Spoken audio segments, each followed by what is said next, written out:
सच है, उजियारा भी सच है, इन दोनों के बीच बसा धुंधियारा भी सच है। इस सच से यह सच है, उस सच से यह सच है, सच बोलो तुम क्या सच है। मान्यवर, मैं तारीख नहीं गिनाऊंगी, कब क्यों कहाँ कैसे इसका इतिहास भी नहीं बताऊंगी, क्योंकि आंकड़े तो अखबार बताते हैं। मैं तो सदन को विषय के विपक्ष में ला खड़ा करने की एक कोशिश करने आई हूँ। परम सम्मानित मंच एवं आदरणीय अध्यक्ष महोदय, विषय के ज्ञान से आप्लावित परम विद्वान निर्णायकगण और विज्ञ श्रोता, मान्यवर, मेरे विपक्षी साथियों ने सच को अपने फेफड़ों में बंद कर लिया है या फिर उसकी ऐप्ती करवा दी है।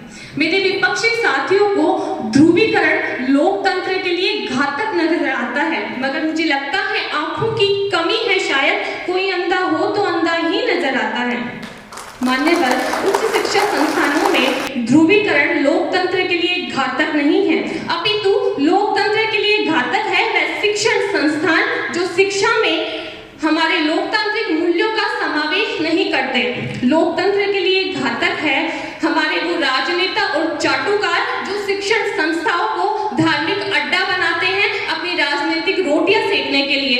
किसी ने सच ही कहा है कि राजनीति की सेक रोटियां झुलसा हिंदुस्तान है और नेता सारे ऐश मनाते बाट यहाँ इंसान हो। और लोकतंत्र के लिए घातक है हम स्वयं, जो शिक्षा के प्रांगण में एक तिरंगे के नीचे खड़े होकर एक साथ रहने की बजाय खुद को भगवा और हरे रंग में बांट लेते हैं और दोष देते हैं ध्रुवीकरण को। तो मान्यवर, ये तो वही बात हो गई कि राजस्थानी में एक कहावत है कि गलती तो करे लाद दो और मार खवा दो। मान्यवर, हमारी न्याय व्यवस्था के अंदर भी भारतीय दंड संहिता में धारा 153, 295A और 502 में इस ध्रुवीकरण के कारण जो उन्माद पैदा होता है, जो हिंसक घटनाएं होती है, उसको रोकने के लिए प्रावधान है। लेकिन उसके बावजूद ऐसी घटनाएं होती है, ऐसी हिंसक वारदात होती है।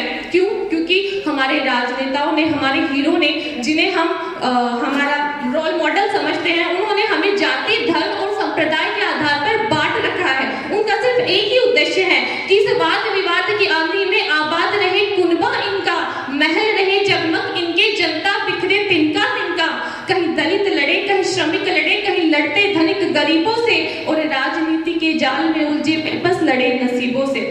श्रीमद् भागवत गीता में भी कहा गया है कि कर्मण्य कर्म ये पश्येद कर्मणि च कर्म ये सबुद्धिमान मनुष्यसु संयुक्त कृत्य कर्म कृत।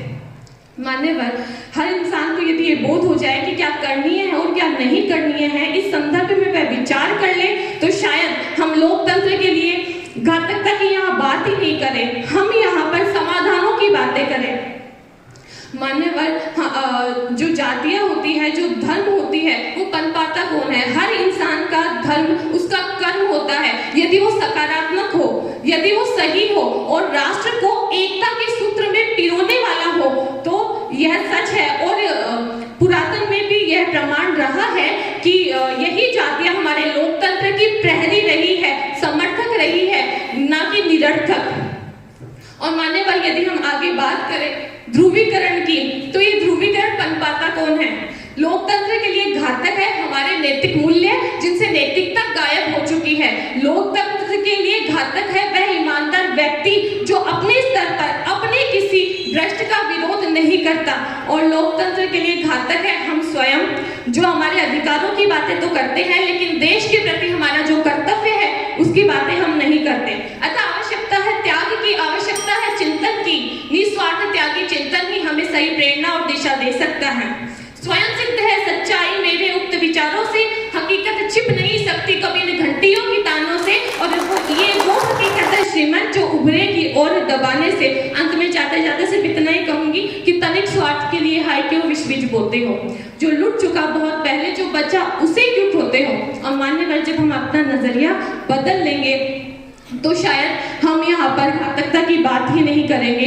तब हम यहाँ खड़े होकर देश में जो समस्याएं हैं उनके निराकरण और समाधान की बातें करेंगे। क्योंकि एक बार चाहने पर नजर का ऑपरेशन तो हो सकता है, लेकिन नजरिए का नहीं, क्योंकि नजरिया एक बार खराब हुआ तो स्वयं स्वर्ग का कल्प वृक्ष भी हमारा भला नहीं कर सकता।